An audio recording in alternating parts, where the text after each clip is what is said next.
Hello friends, welcome back to my channel English tutorial. আজকে আমরা পড়ব লেসন 6 দ্য ক্লেভার মাঙ্কি। মানে এই চ্যাপ্টারে আমরা একটা চালাক বাদরের গল্প জানতে পারবো। আমার পড়ানো তোমাদের কেমন লাগছে অবশ্যই কমেন্ট করে জানিও, আর যদি ভালো লেগে থাকে তাহলে অবশ্যই ভিডিওটি লাইক আর শেয়ার করো আর সাবস্ক্রাইব করো আমার চ্যানেলটাকে।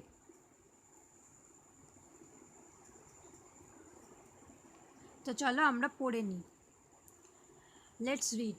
Once upon a time there lived a monkey on the bank of a river. কিছুকাল আগে একটা বাঁদর একটা নদীর তীরে বসবাস করত। Right in the middle of the river there was a small island with many fruit trees.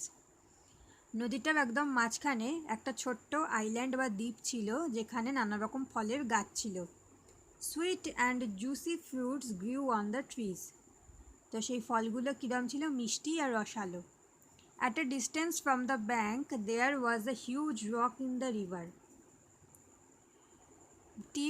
নদীর তীর থেকে বেশ কিছুটা দূরে রিভারের মধ্যে একটা বিশাল পাহাড় ছিল। A part of it was above water. এর কিছুটা অংশ নদীর জলের ওপরে ছিল। One day, attracted by the delicious fruits, the monkey jumped to reach the rock and from there leapt onto the island. একদিন সেই বাঁদরটা রসালো ফলগুলোর লোভ সামলাতে না পেরে জাম্প দিয়ে সেই পাহাড়ে গিয়ে উঠল আর তারপর সেখান থেকে লাফ দিয়ে আইল্যান্ডে গিয়ে পৌঁছলো। Not so difficult after all, he said to himself. সে নিজের মনে মনে বলল, এখানে আসাটা খুব একটা কঠিন নয়। Soon he was enjoying the sweet fruits from the trees. তো খুব শীঘ্রই সে সেই গাছের ফলগুলো খেতে লাগলো। There was hardly any other animal there, so he was in no danger. সেখানে প্রায় কোনো রকমই প্রাণী ছিল না, তো সেখানে তার কোনো বিপদ ছিল না। Hence the monkey decided to visit the island every day. সুতরাং সে বাঁদরটা ঠিক করলো যে সে রোজই এই আইল্যান্ডে আসবে। On the far bank of the river, a big crocodile lived with his wife. তো নদীর তীর থেকে বেশ কিছুটা দূরে নদীর জলের মধ্যে একটা বড় কুমির তার ওয়াইফের সঙ্গে থাকতো। One day he noticed the monkey crossing the river in his unique way. একদিন সে লক্ষ্য করলো যে বাঁদরটা সে খুব সুন্দরভাবে সেই নদীটাকে ক্রস করে গিয়ে আইল্যান্ডে গিয়ে পৌঁছচ্ছে। He told his wife, "Did you see him? Let's catch him tomorrow." তুমি কি তাকে দেখেছো? তাহলে ওকে কালকে আমরা শিকার করব। Next morning, however, the crocodile found that catching the monkey was not easy. তো পরের দিন সকালবেলা সে কুমিরটা বুঝতে পারলো যে বাঁদরটাকে ধরা খুব একটা সোজা কাজ নয়। The monkey landed on the rock and in a flash jumped off onto the island. সেই বাঁদরটা ফার্স্টে পাহাড়ে লাফ দিয়ে এসে পড়লো, তারপর এক মুহূর্তে সেখান থেকে জাম্প করে আইল্যান্ডে গিয়ে পৌঁছালো। Hiding behind the rock the crocodile could only watch him. তো পাহাড়ের পেছনে লুকিয়ে সেই কুমিরটা শুধু তাকে দেখতেই থাকলো। He returned home without his catch. তারপর কুমিরটা খালি হাতেই ফিরে এলো। ডেজ ওয়েন্ট বাই, দিনের পর দিন চলে যায়। The crocodile thought of many plans to catch the monkey, but nothing worked. তো কুমিরটা রোজই কিছু না কিছু প্ল্যান বানাচ্ছে বাঁদরটাকে ধরার জন্য, কিন্তু কোনোভাবেই সে তার প্ল্যানগুলোকে সাকসেস করতে পারছে না। The monkey always escaped from his clutches. বাঁদরটা সবসময় তার হাতের মুঠোর থেকে পালিয়ে যাচ্ছে। One day his wife said, "You have failed to catch the monkey, but I really want to taste his sweet flesh. So this time you must follow my plan. তো একদিন কুমিরের বউ তাকে বলল যে তুমি তো বারবারই মাংকিটাকে ধরতে গিয়ে ফেল করে যাচ্ছ, তুমি তোকে ধরতেই পারছো না, কিন্তু আমি ওর সুইট ফ্লেশ মানে ওর মিষ্টি মাংস খেতে চাই। তার জন্য তোমায় কী করতে হবে না, আমার প্ল্যানটা ফলো করতে হবে। The crocodile said right, tell me the plan then. তখন কুমিরটা বলল আচ্ছা ঠিক আছে, তুমি আমাকে তোমার প্ল্যানটা তাহলে বলো। The monkey jumps on that big rock in the river, said the wife. You must lie still on the rock. When he jumps upon you, thinking you to be a rock, you can catch him easily then. তো কুমিরের বউ তাকে বলল যে বাঁদরটা তো রোজই লাফ দিয়ে প্রথমে সেই বড় পাহাড়ে এসে বসে, তারপর তুমি কি করবে না সেই পাহাড়ের ওপর একদম স্টিলভাবে কোনোভাবে নড়াচড়া না করে তার উপর শুয়ে থাকবে। when he jumps upon you, ও যখন তোমার ওপর ঝাঁপ দেবে, thinking you to be a rock, তোমাকে পাহাড় মনে করে, you can catch him easily then, তুমি তখনই ওকে চট করে সহজে ধরে নিতে পারবে। What an idea, I will get him tomorrow for sure, said the crocodile with joy. তা বলছে যে বাহ, তুমি তো আমাকে খুব দারুণ একটা আইডিয়া দিলে, তাহলে আগামীকালই আমি যাব ওই বাঁদরটাকে ধরতে। এটা কুমিরটা খুব আনন্দের সঙ্গে বলল।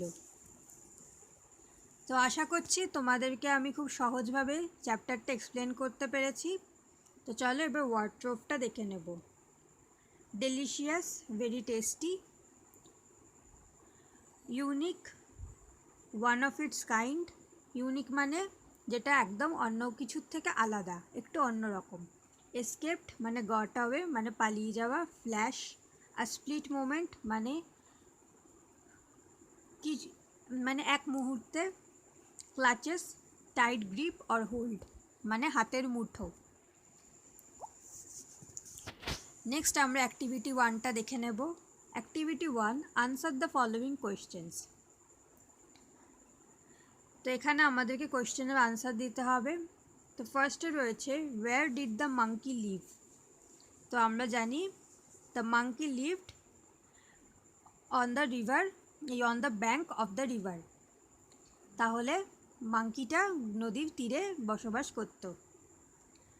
Y was there no danger for the monkey on the river island.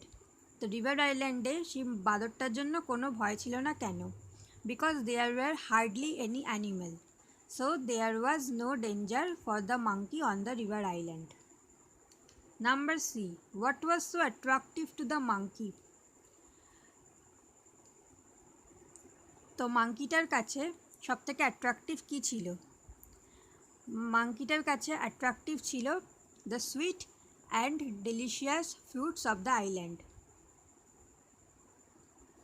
Where did the crocodile live. তো ক্রোকোডাইলটা কোথায় থাকতো?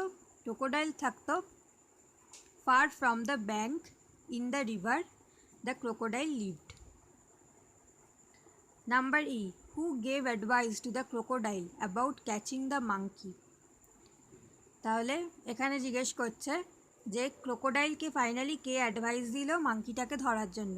তো obviously crocodile's wife gave advice to the crocodile about catching the monkey. তো আশা করি অ্যাক্টিভিটি 1 তোমরা বুঝতে পেরেছ কীভাবে আমি আনসারগুলো সলভ করলাম। নেক্সট আমরা দেখব activity 2। Let's take words from the coloured box and fill in the blanks. তো এখানে আমাদের এই যে নিচে যে বক্সটা রয়েছে সেখান থেকে আমাদের ওয়ার্ড নিয়ে ফিল ইন দ্য ব্ল্যাঙ্কস করতে হবে। Number A, the trees on the island had dash fruits. তাহলে আমরা কি জানি যে ফলগুলো কেরম ছিল? ফলগুলো ছিল টেস্টি, তাহলে টেস্টি হবে A. The trees on the island had tasty fruits. Number B, the monkey found that crossing the river was not very difficult. কারণ সেই নদীটাকে টপকানো খুব একটা কঠিন কাজ ছিল না। Number C, the crocodile made many dash to catch the monkey. made many plans to catch the monkey. Number D. The crocodile would lie dash on the rock. Still, একদম নড়াচড়া না করে রকের ওপর শুয়ে থাকা. Number E. The wife of the crocodile wished to taste the dash of the monkey. কি test করতে চেয়েছিল না ফ্লেশ, তাহলে ফ্লেশ হবে ই. তো আশা করি অ্যাক্টিভিটি 2 তোমরা ভালোভাবে বুঝতে পেরেছো. নেক্সট আমরা দেখব অ্যাক্টিভিটি 3. অ্যাক্টিভিটি 3তে বলছে let's match the words in column A with their meanings in the column B. Column এতে ওয়ার্ডগুলো রয়েছে, কলাম বিতে তার মিনিং রয়েছে, তো সেইগুলো আমাদের এ বি এর সঙ্গে ম্যাচ করতে হবে. ফার্স্টে রয়েছে অ্যাট্রাকটিভ. অ্যাট্রাকটিভ মানে কি? চার্মিং, মানে খুব সুন্দর দেখতে কিছু হলে তাকে আমরা অ্যাট্রাকটিভ বলি বা আকর্ষণীয়. ইউনিক মানে হলো যেটা সব থেকে অন্যরকম, তো ইউনিক আমরা ওয়ার্ড্রোবে পড়েছি, one of its kind. Island কি? আইল্যান্ড হলো a piece of land with water on all sides, একটা এরিয়া যার চারদিকে জল, তো এটাই হলো আইল্যান্ড বা দ্বীপ. ডেলিশিয়াস মানে মাউথ ওয়াটারিং বা টেস্টি. আর স্টিল মানে হলো নট মুভিং অ্যাট অল. তা আশা করছি এ আর বি কলাম কিভাবে আমি ম্যাচ করলাম তোমরা বুঝতে পেরেছো. তোমরা একটু জাস্ট মানেগুলো ভালো করে দেখে নিও, তাহলেই তোমরাও খুব সহজভাবে এইভাবে কলাম এ আর বিকে ম্যাচ করতে পারবে. তো তোমাদের যদি আমার পড়ানো ভালো লেগে থাকে তাহলে অবশ্যই লাইক করো, ভিডিওটা বন্ধুদের সঙ্গে শেয়ার করো, তার সাথে ইনফরমেশানগুলো যাতে সবাই এই লাভটা পায়. আর অবশ্যই আমার চ্যানেলটিকে সাবস্ক্রাইব করো. Thank you.